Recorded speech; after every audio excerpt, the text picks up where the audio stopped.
Hi hello friends, എല്ലാ കൂട്ടുകാർക്കും മഴതോരു മുൻപയുടെ പുതിയ റിവ്യൂയിലേക്ക് സ്വാഗതം. അങ്ങനെ അലീന വല്യപ്പച്ചൻ വന്നിരിക്കുന്ന സമയത്ത് അലീന പരാതികളൊക്കെ പറയുകയാണ്. ഇങ്ങനെ കുടിച്ചു കഴിഞ്ഞാൽ ലാലിച്ചൻ പെട്ടെന്ന് തന്നെ എന്തെങ്കിലും അസുഖമൊക്കെ വരില്ലേ എന്നൊക്കെ ചോദിക്കുന്നുണ്ട്. അപ്പോൾ വല്യപ്പച്ചൻ പറയുകയാണ്, മോളെ അതിന് അവൻ്റെ കൈ എനിക്ക് തടയാൻ പറ്റുമോ? പറയാനല്ലേ പറ്റുകയുള്ളൂ.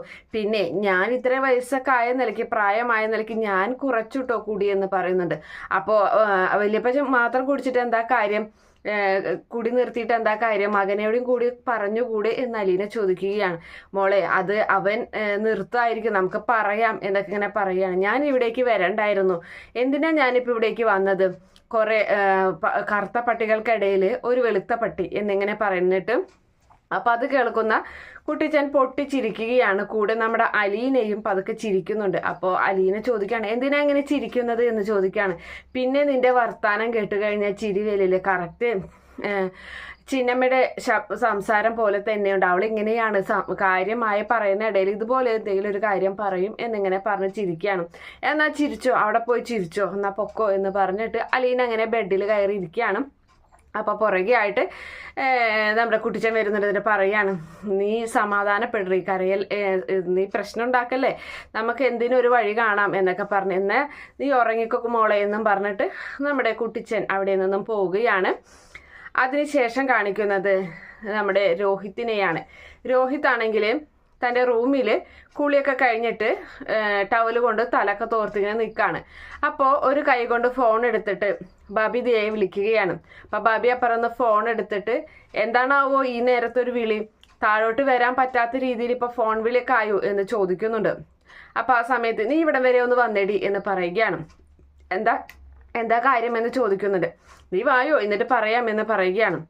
എന്നാ അതേ വരണു എന്ന് പറഞ്ഞിട്ട് ബബി അവിടെ കോള് കട്ട് ചെയ്യുന്നുണ്ട്. അപ്പോഴേക്ക് ഇവൻ ടവലൊക്കെ അവിടെ എറിഞ്ഞിട്ട് ബനിയനൊക്കെ ഇടുകയാണ്. അപ്പം ആ സമയത്ത് ബബി വന്ന് ഡോറിൽ മുട്ടുന്നുണ്ട്. കടന്നു വന്നോ എന്ന് പറയുകയാണ്. അങ്ങനെ തുറന്നു വരികയാണ്. എന്താണാവോ കാലിന്, രാജാവിന് എന്താ താഴത്തേക്ക് ഇറങ്ങാത്ര ബുദ്ധിമുട്ട്, കാലിന് വല്ല കുഴപ്പമുണ്ടോ എന്നൊക്കെ ഇങ്ങനെ ചോദിക്കുകയാണ് ബബി.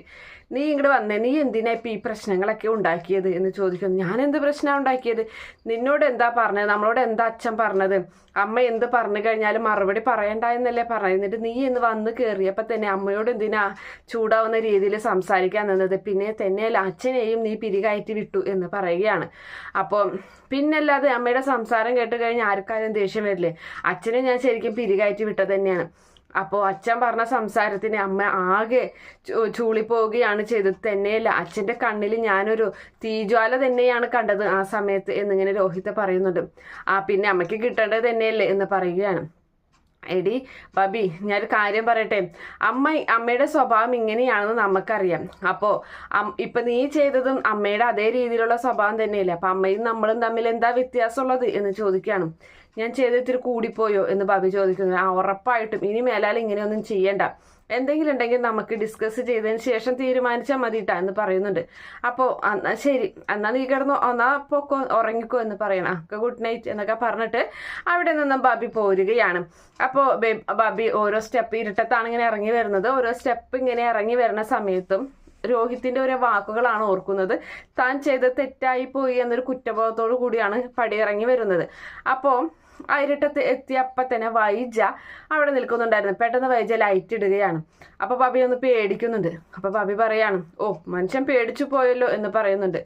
അപ്പോൾ ആ സമയത്ത് മനസ്സിൽ ഇരുട്ടുള്ളവർക്കടി വെളിച്ചം കാണുമ്പോൾ പേടിയുണ്ടാവാം എന്നിങ്ങനെ വൈജ പറയുന്നുണ്ട്.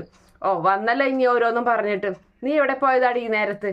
ഞാൻ രോഹിയേട്ടൻ വിളിച്ചിട്ട് രോഹിയേട്ടൻ റൂമിൽ പോയതാ ഈ സമയത്തോ എന്ന് ചോദിക്കുന്നുണ്ട്. അതിനെന്താ ഈ സമയത്ത് പോയാലേ എന്ന് ചോദിക്കുകയാണ്. അപ്പോൾ പറയുന്നുണ്ട്, എടി നിനക്ക് എന്തുണ്ടെങ്കിലും നാളെ രാവിലെ സംസാരിച്ചാൽ പോരെ, നേരം വെളുത്തിട്ട് സംസാരിച്ചാൽ പോരെ, പിന്നെ എന്തിനാ നീ ഈ നേരത്ത് പോകേണ്ട ആവശ്യം? അവനെ കെട്ടിക്കാറായൊരു പെണ്ണാണ് നീ, അവൻ പെണ്ണ് കൊണ്ടുവരാനായിട്ടുള്ളൊരു ചെറുക്കനുമാണ്. ഈ നേരത്തൊന്നുമല്ല അങ്ങോട്ട് പോകേണ്ടത് എന്ന് പറയുമ്പോൾ അമ്മയ്ക്ക് ഇതെന്താ എന്ന് ചോദിക്കുന്നുണ്ട്. അമ്മ എന്തൊക്കെ ഈ പറയുന്നത് എന്നിങ്ങനെ ബാബി ചോദിച്ച് പൊട്ടിത്തെറിക്കുകയാണ്. അപ്പോൾ ഞാൻ പറയുന്നതിലല്ല, നിങ്ങളൊക്കെ കാര്യങ്ങളൊക്കെ കണ്ടറിഞ്ഞ് ചെയ്യണമെന്ന് പറയാണ്.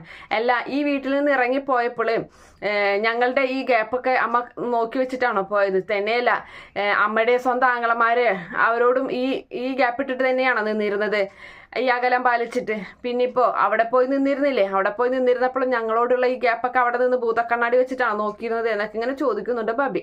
അപ്പൊ ആ സമയത്ത് നീ തറുതല പറഞ്ഞ് പഠിച്ചോ എന്ന് പറയുന്നുണ്ട്. ഞാൻ പോയതിന്റെ നല്ല ക്ഷീണം ഇവിടെ കാണുന്നുണ്ട്, നല്ല കുറവ് ഇവിടെ കാണുന്നുണ്ട് എന്ന് പറയുകയാണ്. അപ്പൊ ബാബിക്ക് ദേഷ്യം വരുമ്പോ ബാബി പറയുന്നുണ്ട്, എന്തൊട്ട് സാധനം അത്, സ്വന്തം ആങ്ങളമാരിൽ നിന്ന് എന്തോ ആരാടെ നിന്ന് എന്തോ തട്ട് കിട്ടിയിട്ടുണ്ട്, അതുകൊണ്ടാണ് ഇതിന്റെ ഈ കേട് എന്നിങ്ങനെ പതുക്കെ പറയുകയാണ്. അപ്പൊ വൈജു ചോദിക്കുന്നത്, എന്താടി നീ പറഞ്ഞത് എന്ന് ചോദിക്കുന്നുണ്ട്. അത് പറയണ നേരത്തെ കേൾക്കണമായിരുന്നു എന്ന് ബബി പറയുകയാണ്. അങ്ങനെ വൈജിക്ക് ഒരു അടി കൊടുത്ത പോലെ അങ്ങനെ അവൾ അവിടെ റൂമിൽ കയറിയിട്ട് വാതിലടയ്ക്കുകയാണ്. വൈജി അങ്ങനെ നിന്ന് പോകുന്നുണ്ട്. എന്തായാലും ഈ കാര്യങ്ങളൊക്കെ പറഞ്ഞത് കേട്ടിട്ട് നമ്മുടെ ബബിക്ക് ഒരു സമാധാനമില്ല. സ്വന്തം ആങ്ങളിനെ പറ്റിയിട്ടാണ് സ്വന്തം അമ്മ ഇങ്ങനെയൊക്കെ പറഞ്ഞത്. അപ്പൊ അതുകൊണ്ട് തന്നെ അവള് വിഷമിച്ചിട്ട് അങ്ങനെ ഫോണൊക്കെ നോക്കി അങ്ങനെ ഇങ്ങനെ നിൽക്കുകയാണ്. അപ്പോഴാണ് കറക്റ്റ് അലീനയുടെ ആ കോള് വരുന്നത്. അലീന ചേച്ചി ഒന്ന് വിളിച്ചിരുന്നെങ്കിൽ എന്നൊന്ന് ആലോചിച്ച് നിൽക്കണ സമയത്ത് തന്നെയാണ് കോള് വരുന്നത്.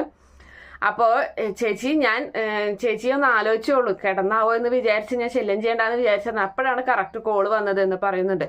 ഇതെങ്ങനെ മനസ്സിലാക്കിയെന്ന് ബബി ചോദിക്കുകയാണ്. അതൊക്കെ അറിഞ്ഞു, പിന്നെ നീ എന്താ വിശേഷം എന്നൊക്കെ അങ്ങോട്ടും ഇങ്ങോട്ടും പരസ്പരം ചോദിക്കുകയാണ്. അപ്പൊ അലീന പറയുന്നുണ്ടോ, ഇവിടെ പ്രത്യേകിച്ച് വിശേഷമൊന്നുമില്ല, ഇന്നലെ വരെയുള്ള വിശേഷം ഞാൻ പറഞ്ഞുള്ളൂ, ഇന്ന് പ്രത്യേകിച്ച് ഒന്നുമില്ല എന്നൊക്കെ ഇങ്ങനെ പറയുകയാണ്. അപ്പൊ അങ്ങനെ പിടിച്ചു നിൽക്കാൻ ഇത്തിരി ബുദ്ധിമുട്ടാണെന്ന് ചോദിക്കുമ്പോ കുറച്ച് പണി പെടും എന്നൊക്കെ ഇങ്ങനെ കുറച്ച് കാര്യങ്ങളൊക്കെ ശരിയാക്കാനുണ്ടെന്നൊക്കെ ഇങ്ങനെ അലീന പറയുകയാണ്. എന്താ അവിടുത്തെ വിശേഷം എന്ന് ചോദിക്കുകയാണ്. അപ്പൊ ഈ പറഞ്ഞ പോലെ കാര്യങ്ങളൊക്കെ നമ്മുടെ ബബി ഓരോന്നായിട്ട് പറഞ്ഞു കൊടുക്കുന്നുണ്ട്. ഞാനിപ്പോ റൂമിലോട്ട് രോഹിതന്റെ റൂമിലോട്ട് പോയി വരുന്ന സമയത്ത് അമ്മ എന്തോ കള്ളത്തരം കണ്ടുപിടിച്ച പോലെ വളരെ സംശയ രീതിയിലാണ് സംസാരിച്ചത്. എന്തൊക്കെയാ അമ്മ ഈ കാണിച്ചു കൂട്ടുന്നത്? ഞങ്ങൾ സഹോദരനും സഹോദരിയുമല്ലേ, അമ്മ എന്തൊക്കെ ഇങ്ങനെയൊക്കെ തെറ്റിദ്ധരിക്കുന്നതെന്ന് ചോദിക്കുകയാണ്. അപ്പോ എത്രയായാലും രോഹിയേട്ടൻ ഇത് കേട്ടിരുന്നെങ്കിൽ രോഹിട്ട് എന്ത് വിചാരിക്കാറുണ്ട് ഞങ്ങൾ തമ്മിലുള്ള ആ ബന്ധത്തിനെ കുറിച്ചിട്ട്? അമ്മ എന്താ ഇങ്ങനെയൊക്കെയെന്ന് ചോദിക്കുന്നുണ്ട്. അപ്പോ പറയാണ്, മേഡം എന്ത് വേണേലും പറഞ്ഞോട്ടെ മോളെ, നീ അത് കാര്യമാക്കണ്ട, നീ അത് ചെയ്യിക്കൊള്ളണ്ട, മേഡത്തിന്റെ ശത്രു ഞാനല്ലേ, ഞാനിപ്പോ അവിടെ നിന്നും പോന്നല്ലോ. പിന്നെ തന്നെയല്ല, നീ വിചാരിക്കുന്ന പോലെയല്ല മേഡം വിചാരിച്ചിട്ടുള്ളത്. നിങ്ങളെ 4 പേരും ഒറ്റക്കെട്ടായിട്ടാണ് നിൽക്കുന്നത്, അച്ഛനടക്കം, നിങ്ങൾ 3 മക്കളും. അപ്പൊ അതുകൊണ്ട് തന്നെ ആ കെട്ട് പൊളിക്കേണ്ടത് മേഡത്തിന്റെ ഒരു ആവശ്യമാണ്. കാരണം മേഡം അവിടെ ഒറ്റപ്പെട്ടു പോവുകയാണ്. നിങ്ങളൊക്കെ ഭിന്നിപ്പിച്ച് നിർത്തിയാലേ മേഡത്തിന് അവിടെ രക്ഷപ്പെടാൻ സാധിക്കുള്ളൂ, ജയിക്കാൻ സാധിക്കുള്ളൂ. അതുകൊണ്ടാണ് ഇങ്ങനെയുള്ള ഐഡിയകളൊക്കെ പ്രയോഗിക്കുന്നത്. പിന്നെ തന്നെയല്ല, മോള് വിഷമിക്കേണ്ട, മോൾക്ക് എന്തെങ്കിലും ഒരു ആപത്ത് വരികയാണ്, എന്തെങ്കിലും ഒരു വിഷമം വരികയാണെങ്കിൽ ഒരു വിളിച്ചാൽ പോരെ, ഞാൻ അവിടേക്ക് എത്തില്ലേ? വീട്ടിലേക്ക് എത്തില്ല എങ്കിലും കോളേജിലേക്കോ ടൗണിലേക്കോ എവിടേക്ക് വേണമെങ്കിലും ഞാൻ എത്തില്ലേ എന്ന് ചോദിക്കണം. അതെ, ആ ലൊക്കേഷൻ ഇങ്ങോട്ട് ഇട്ട് തന്നേക്കണം, കറക്റ്റ് ആയിട്ടുള്ള, എനിക്ക് കാണണമെന്ന് തോന്നിയാൽ വരാലോ എന്ന് പറയുന്നുണ്ട്. അതിനെന്താ, അച്ഛൻ അറിയാലോ എന്ന് പറയുകയാണ് നമ്മുടെ അലീന. അങ്ങനെ മോൾ ഉറങ്ങിക്കോ എന്ന് പറഞ്ഞിട്ട് ആ ഫോൺ കട്ട് ചെയ്യണ്ട എന്ന് ബബി പറയുന്നുണ്ട്. ഇല്ല മോളെ, കട്ട് ചെയ്യുന്നില്ല, നീ ഉറങ്ങിക്കോ എന്ന് പറഞ്ഞു. ഞാൻ നിന്റെ അരികിൽ കെട്ടിപ്പിടിച്ച് നിന്റെ തൊട്ടരികിൽ തന്നെ ഉണ്ട്, നീ ഉറങ്ങിക്കോ എന്ന് പറഞ്ഞ് അങ്ങനെ അവൾ അവിടെ കിടന്ന് ഉറങ്ങുന്നുണ്ട്. ഫോൺ കട്ട് ചെയ്ത് അലീന വെച്ച് ഫോൺ ചവിട്ടിൽ വെച്ച് അങ്ങനെ കിടക്കുകയാണ്. അതിനുശേഷമാണെങ്കിൽ ഇതുവരെയാണ് ഇന്നത്തെ എപ്പിസോഡിൽ കാണിച്ചുള്ളത്. എന്തായാലും നാളത്തെ എപ്പിസോഡിൽ നമ്മുടെ കുട്ടിച്ചനും അലീനയും കൂടി പുറത്തൊക്കെ ഇങ്ങനെ കറങ്ങുകയാണ്. അവളുടെ വിഷമങ്ങളൊക്കെ ഇങ്ങനെ അലീന പറയുന്നുണ്ട്. അപ്പൊ ആ സമയത്ത് അവിടുത്തെ ജോലിക്കാർ പറയാണ്, ഇവൾക്ക് എന്തോ ഒരു മറിമായുണ്ട്, ഇവളല്ലാതെ ഇങ്ങനെ കുട്ടിച്ചൻ ഇങ്ങനെ കയ്യിലെടുക്കോ എന്നിങ്ങനെ ചോദിക്കുകയാണ്. എന്തായാലും നമ്മുടെ ഇവളോട്, അതായത് അലീനയുടെ അച്ഛനോട് ചെന്നിട്ട് പറയുന്നത്, സ്റ്റാൻലിയോട് കുട്ടിച്ചൻ ചെന്ന് പറയണേ, എടാ നീ ഇങ്ങനെ കള്ളു കുടിക്കരുത്, കാരണം നിനക്ക് എന്തെങ്കിലും ഒരു തട്ടുകേട് സംഭവിച്ചു കഴിഞ്ഞാൽ നിന്റെ പെണ്ണും വീട്ടുകാർ വന്നിട്ട് അലീനയെ ഇവിടെ നിന്ന് അടിച്ചിറക്കില്ലേ, അലീനയെ മാത്രമല്ല എന്നെയും, പിന്നെ അവൾക്ക് വേറെ ആരാ ഉണ്ടാവുക എന്നൊക്കെ ഇങ്ങനെ ചോദിച്ചിട്ട് മനസ്സിലാക്കി കൊടുക്കുന്ന ഒരു ഭാഗം കൂടിയാണ് നാളത്തെ ഈ പ്രൊമോ ആയിട്ട് കാണിച്ചിട്ടുള്ളത്. ഈ റിവ്യൂ ഇഷ്ടപ്പെടുകയാണെങ്കിൽ ഈ ചാനൽ ഒന്ന് സബ്സ്ക്രൈബ് ചെയ്ത് സപ്പോർട്ട് ചെയ്യണേ. Okay friends, bye, thank U.